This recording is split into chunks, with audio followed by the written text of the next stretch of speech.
Vinicius Junior. Aujourd'hui, il est l'un des joueurs les plus spectaculaires du monde, mais aussi l'un des plus critiqués. Certains le trouvent arrogant, provocateur, insupportable. Pourtant, malgré les insultes et la haine, son talent est devenu impossible à nier. Quand le Real Madrid décide de payer 45 millions d'euros pour lui en 2017, les réactions sont violentes. Beaucoup pensent que c'est une folie. Dépenser une telle somme pour un adolescent de 16 ans, jugé fragile et pas assez bon, semble absurde. Même au Brésil, il n'échappe pas aux critiques. Mais derrière ces doutes se cache l'histoire d'un enfant de São Gonçalo, dans la banlieue de Rio. Comme tant d'autres, il grandit avec un ballon au pied et le rêve de devenir professionnel. À 11 ans, il est déjà comparé à Neymar. Un an plus tard, il joue contre des plus âgés et les bat sans difficulté. Son équipe aligne 90 matchs sans défaite et son nom circule déjà dans tout le pays. En 2015, il rejoint la sélection brésilienne U15 pour le championnat sud-américain. Résultat, 7 buts, titre de meilleur joueur et reconnaissance internationale. Les clubs européens commencent à s'y intéresser, mais il reste fidèle à Flamengo, qui lui offre son premier contrat professionnel à 16 ans. L'année suivante, il confirme au championnat sud-américain U17. Lob spectaculaire,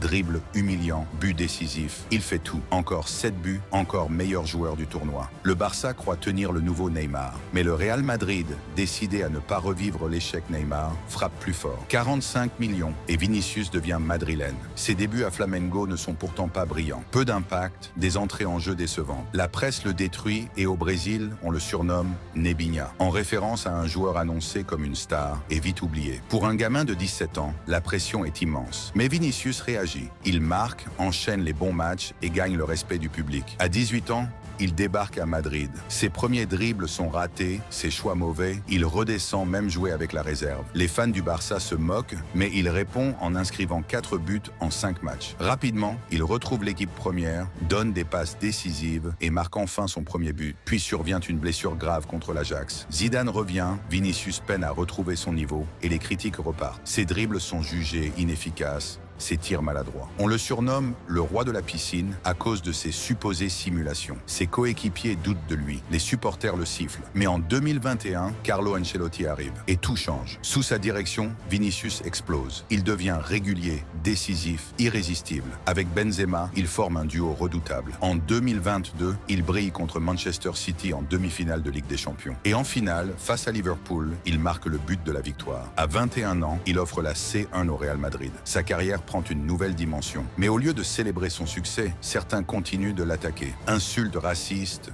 banderoles humiliantes, même une poupée pendue à son effigie. Vinicius souffre, mais il répond sur le terrain. Au Mondial 2022, il marque contre la Corée du Sud. Le Brésil s'incline contre la Croatie, mais il sort grandi de l'expérience. La saison suivante, il confirme son statut. 23 buts, 21 passes décisives. Puis en 2024, malgré les insultes subies à Valence et les larmes, il signe une saison exceptionnelle. 24 buts, 11 passes, un doublé Liga Champions et un but décisif en finale contre Dortmund. Oui, ces célébrations agacent, ces danses provoquent. Mais une chose est indiscutable. Vinicius Junior est aujourd'hui l'un des joueurs les plus spectaculaires du monde. Son parcours est celui d'un enfant moqué, critiqué, humilié, devenu une superstar mondiale. Et son histoire ne fait que commencer.